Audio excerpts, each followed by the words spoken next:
ইলিয়াস হোসেনের মাস্টার প্ল্যানে জামাত ইসলামের বিপুল জয়, ভূমিধস জয় হয়েছে যে আসনে। চলুন ইলিয়াস হোসেনের মুখ থেকে শুনে আসি কোন আসনে ভূমিধস জয় হয়েছে। তারা জামাত ইসলাম দিবে। আমি এখানে জামাত ইসলাম চেয়েছিল মোল্লা ফারুক নামে এক ছেলের দিতে। এর না আছে এলাকায় কোনো প্রভাব, না আছে কোনো ভোট, না আছে পরিচিতি, কিছু নেই, ঢাকায় থাকে। সে যায় আক্তারের বন্ধু, এই জন্য তারা জামাত ইসলাম দিবে। আমি জামাত ইসলাম বলছি যে ভাই এটা দিতে হবে, এটা আমার আসন, আমার দিতে হবে, এটা আমি চাইলাম। আমি চাই নিয়ে তারপরে এই অ্যাডভোকেট মাসুদ পারভেজ রাসেলকে এটা করেছে যে আপনি নির্বাচন করবেন। বিশাল ব্যবধানে জিতেছে সেখানে চুয়াডাঙ্গা দুইটা আসনই জামাত পেয়েছে। আমি শুরুর থেকে একটু বলি যে জামাতের সাথে যখন এই জোটটা হয়, এই জোটের সময় নানান দিন দরবার, একবার আসে যায় যায় আসে, এনসিপিও বিএনপির সাথে জোট বেঁধে ফেলে, এরকম অবস্থা আর কি, হুমকি দেয়, বুঝছেন। তো এরা 30টা আসন নিল। ভাই 30টা আসন কি মনে করে নিলেন আমার বলেন তো একটু। মামুনুল হক 20 আসন, তার 50 আসন দিতে হবে। তারপরে এ গ্রেড প্রার্থী ওই যে রেজু ফজু চরমনার এই মাতালটা 150 আসন চেয়েছে, মানে ওনারে 150 দিতে হবে। জামাতের নেতৃত্বে জোটে জামাত 100 আসনে করবে, আর অন্যান্য যারা জোটের সঙ্গে আছে তাদেরকে বাকি 50টা। কি শিয়ালের ভাগ বুঝতে পারছেন?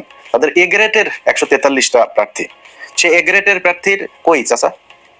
আপনি নিজে 2 আসনে দাঁড়িয়েছেন, ভাবটা দেখেন তার। ধরেন দলের প্রধান আছে না, যেমন খালেদা জিয়া, শেখ হাসিনা, ওনারা যেমন দাঁড়াইতো, তারেক রহমানও 2 আসনে দাঁড়িয়েছেন। তো ওনার এই দলের প্রধান হইলে আবার 3টা 4টা, আমি জানি না এটা কেন করে, তো 3টা 4টা 5টা আসনে এরকম এরকম দাঁড়ায়। এটা আমাদের দেশের বোধহয় রেওয়াজ এরকম। তো উনি ওই ভাবটা ধরতে গেছেন, উনি একটা 2 আসনে দাঁড়িয়েছেন। ওরে বাবা রে বাবা, 2 আসনে দাঁড়িয়ে 2 আসনে উনি হেরে গিয়েছেন। কত বড় এ গ্রেডের ক্যান্ডিডেট আপনি, দলের প্রধান, আপনি বুঝেন? একটাও পায় নাই। বলছিলাম না, আর অনেকদিন আগে বলছিলাম না, এই দুইটার একটাও পাস করবে না, একটাও পাস করে নাই। 143 আসন কই? চাপ দিয়া জামাতের কাছ থেকে নিতে হবে। এই একই চাপ দিয়া যখন চরমনায় চলে গেল মামুনুল হক হুজুর, সেই চাপটা দিয়া এই সুযোগটা কাজে লাগায় কতগুলি আসন নিয়ে নিল। ভাই আপনার সবগুলি আসনে এই যে এনসিপির পোলাপানগুলো, তাদের একটারও টাকা পয়সা নাই তো। এদের জামাতের টাকা পয়সা দিয়া, তারপরে বিভিন্ন মানুষজন তাদের সাহায্য সহযোগিতা করে তারপরে তাদের নির্বাচনের খরচটা যোগাইলো। তো আপনার তো নাই, আপনি 30টা নিলেন কেন? এদের অনেকেই আছে যারা টাকার অভাবে অনেক সমস্যায় পড়তে হয়েছে। তা আমি নিজে যতটুকু পেরেছি, এরে ওরে না তারে বলে টলে এরকম আমি নিজে থেকে বলেছি অনেককে, এটা হয়ে যায়। তারপরে জামাত ইসলাম তো তাদের সহায়তা করেছেই। তো এইভাবে তো আপনি 30 আসন নিলেন কেন? এই যে চুয়াডাঙ্গা 1 আসনে, এটা আমার ইস্যু।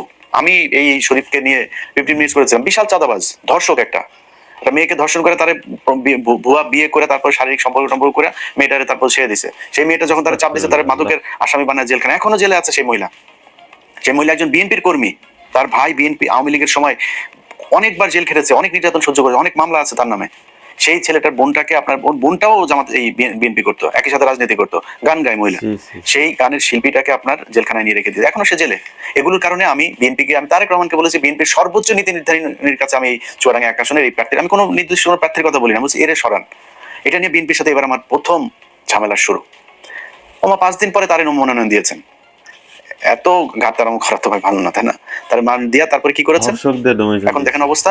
এখানে জামাত ইসলাম চেয়েছিল মোল্লা ফারুক নামে এক ছেলের দিতে। এর না আছে এলাকায় কোনো প্রভাব, না আছে কোনো ভোট, না আছে পরিচিতি, কিছু নেই, ঢাকায় থাকে।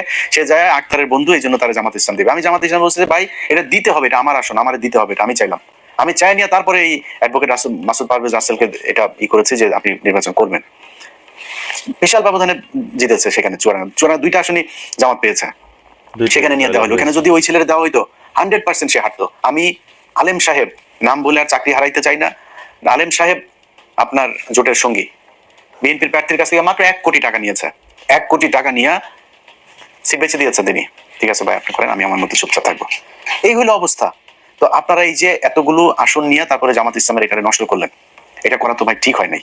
এটা করাতে আপনারও ক্ষতি হয়েছে, তাদেরও ক্ষতি হয়েছে। এই যে আজকে মামুনুল হক, তিনি আপনার করছে, এই কান্নাকাটি করছেন, এখন তারা জোর করে করছেন। ভাই আপনার তো লোক নাই। আমি ঢাকা শহরের মতো জায়গায় অনেক জায়গায় শুনেছি যে মানে বেশিরভাগ সব জায়গাতে 3জন 4জন করে তাদের লোক, এখানে এদের 1জন লোক, কোথাও লোকই নাই। তাদের বাইরে বুথ করা হয়েছে 3টা 4টা বুথ, তাদের বুথের ভেতরে পানি টানি, খাবার টাবার, বিরিয়ানি টিরানির অভাব নাই, আর শিবিরের ছোট একটা বুথ।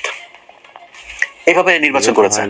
আপনার তো লোক নাই, আপনি যে দাঁড়াইলেন, আপনার কিছু টাকা পয়সা লাগবে না, আপনার লোকজন লাগবে না, যারা কিনা সবগুলো কেন্দ্রে পাহারা দিবে, এটা পারেন নাই, যে কারণে সমস্যা হয়। সব জায়গায় ছড়ায় ছিটায় না করে 2টা আসন নিতেন, 5টা আসন নিতেন, নিয়ে আপনার লোকগুলির সব এই 5 আসনে কাজে লাগাইতেন, তাহলে রেজাল্ট পাইতেন। আপনি তো করেন নাই সেটা। আপনাকে মানুষ ভোট দিয়েছে, ভোট আপনারা দেয় নাই, ভোট এই ধানের শীষের বিরুদ্ধে মানুষ ভোট দিয়েছে। এবার নৌকারে যেভাবে ঘৃণা করেছে, এবার ধানের শীষে 1.5 বছরের মানুষ ওই ঘৃণা করেছে, করে আপনাদেরকে ভোট দিয়েছে। এই দেশের মানুষের দোষ দিয়ে লাভ নাই। আমরা আপনাদের ফিরে ভোট আসতে দিয়েছে, পারিনি। আপনারা সেই ভোট গণনা করে সেই রেজাল্টটা আপনার ঘরে আনতে পারেন, এটা আপনাদের ব্যর্থতা। তারপরেও মন্দের ভালো হইলো, এই দেশের মানুষ ভালো আর মন্দের মাঝখানে যে দেয়াল, সেটা তারা চিনতে শিখেছে। যারা কিনা ইনশাল্লাহ। ভাবসাব মাইরা এখন মনে করেন ইনমিন কইরা তারপরে পারফিউম টারফিউম মেরা সরকারি গাড়ি নিয়ে সংসদ সংসদে যাবে, ভাই পেটার মধ্যে, আপনার বাচ্চার পেটার মধ্যে পাড়া দিলে ঘুষের টাকা, চুরি টাকা, পাবলিকের চুরির টাকা আমি আপনার ঘরে, ভাবছো থান কেন? আপনারা চুরি করে তারপরে এমপি হইছেন, চোরের মতো থাকবেন, ভাব মারার কিছু নাই। তো ঠিক এই বলছেন চোরেরা ভাই। যে চোর, সেটা বাংলাদেশের মানুষ দেখেছে, আপনাদেরকে দেখায় রাখলাম। একটু নিজের ছোট মনে হয় না? যারা মনে করে বোধহয়, আমি আমার ইয়েতেও দেখলাম, আমার এই কি বলে ফেসবুকের লাস্ট যে পোস্ট ছিল, সেখানে আমি দেখলাম অনেকে কমেন্ট করেছে, কিরে তুই কই হারাই গেলি কেন? এবার আমি কি চুরি করছি? আমি চোর? ঠিক। আমার পেটে ঘুষের টাকা, আমার পাশে পেটের মধ্যে চুরির টাকা। তোর তোর বাচ্চাদের পেটের মধ্যে এখন সরকারি গমের টাকা যাবে, সরকারি চালের টাকা যাবে, বিজিএফ কার্ডের টাকা যাবে, ফ্যামিলি কার্ডের টাকা যাবে তোর সন্তানদের পেটের মধ্যে, তোরা খাবি এগুলি। আমি কেন লজ্জা পাবো রে? আমার লজ্জা পাওয়ার কি আছে? কিছুই আমার নেই। মানুষ ভোট দিয়েছে, তোরা চুরি করেছিস, ভিডিও আছে। যারা চুরি করে বাটপারি করে ক্ষমতা এসেছেন, চোরের মতো থাকার চেষ্টা করুন, নেতা হতে যেন না, ধরা খেয়ে যাবেন। তো ভিডিওটি ভালো লাগলে অবশ্যই লাইক, কমেন্ট এবং চ্যানেলটি সাবস্ক্রাইব করে দিন। আসসালামু আলাইকুম।